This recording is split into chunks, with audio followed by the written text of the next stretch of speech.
Hi, this is a presentation of the paper entitled Assessing the Impact of OCR Errors in Information Retrieval.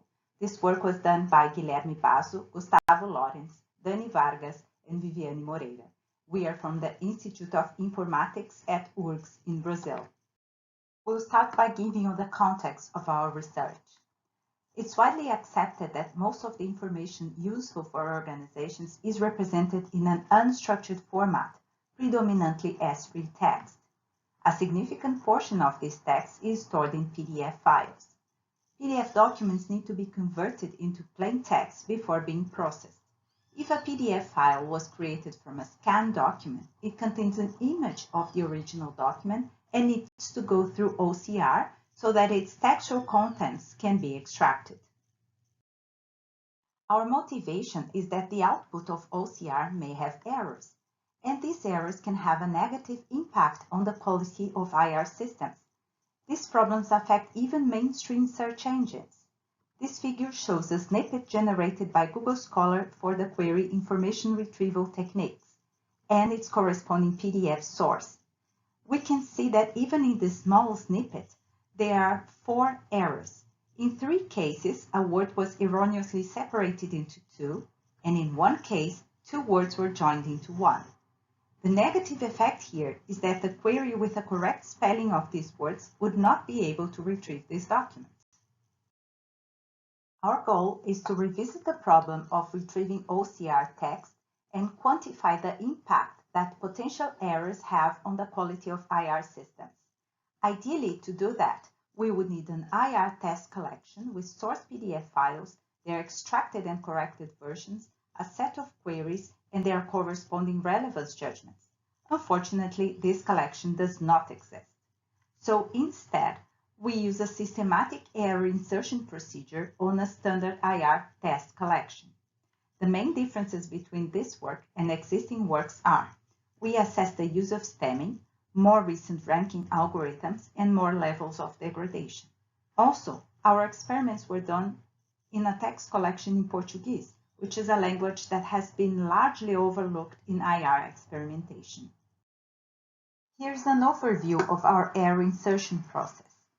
First, we take a sample of aligned text containing extracted and expected pairs of words. This sample was assembled from 900 PDF documents, which were extracted with ABFINE Reader 14 and then manually checked for correction. From these aligned pairs, we build a character exchange list, which looks a bit like this excerpt in blue. We have the original character, the character has been swapped for, and the frequency in which this change happens. The frequency is important because we want to simulate errors as they happen in reality.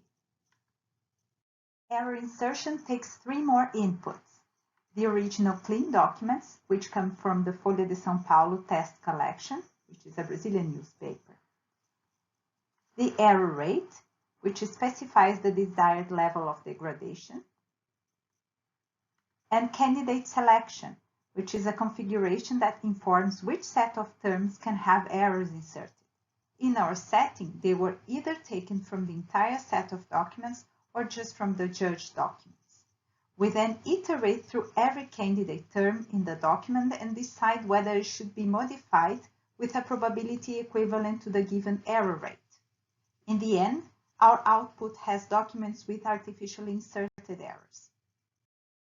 Here's a summary of our experimental runs. We tested 3 ranking algorithms: the cosine, DM25, and DFR. We tried using stemming and not using stemming. Error rates varied from 1 to 50%, and we also have a baseline run in which no error was inserted. Our candidate terms were taken from either all the documents or just the judged documents. All these variations amounted to a total of 72 experimental runs, which were evaluated using standard IR metrics. Statistical significance was measured using t-tests. This table shows mean-average precision results for our different settings. The shaded cells indicate a statistically significant decrease in relation to the baseline. Significant differences start on 5% error rates. At a 10% error rate, all runs are significantly affected. According to recent studies, the error rate found in OCR of historical documents is around 20%, which means a significant degradation in our tests. The use of stemming consistently improved the results. All runs in which stemming was used had higher scores than their unstemmed counterparts. The aid of stemming is more noticeable in the runs with higher error rates. The benefits can be explained by the fact that OCR error can be in the suffix that ends up being removed by the stemmer. BFR was the best ranking function, followed by BM25. However, there were no differences on their robustness in the presence of OCR errors, as their pattern of map decrease was just about the same. Conclusion. Despite having been investigated for decades, the issues associated with retrieving noisy text still remain unsolved in many IR systems. In this work, we revisited this topic by assessing the impact that different error rates have on retrieval performance. We tested different setups, including ranking algorithms and the use of stemming. Our findings suggest that statistically significant degradation starts at a word error rate of 5%, and that stemming is able to make systems more resilient to these errors. As future work, it would be useful to assess which type of error has the greatest impact in retrieval quality. Thanks for watching. Please send us feedback and questions to the email on the screen. This work was supported by Petrobras, CNPq Brazil, and CAPES.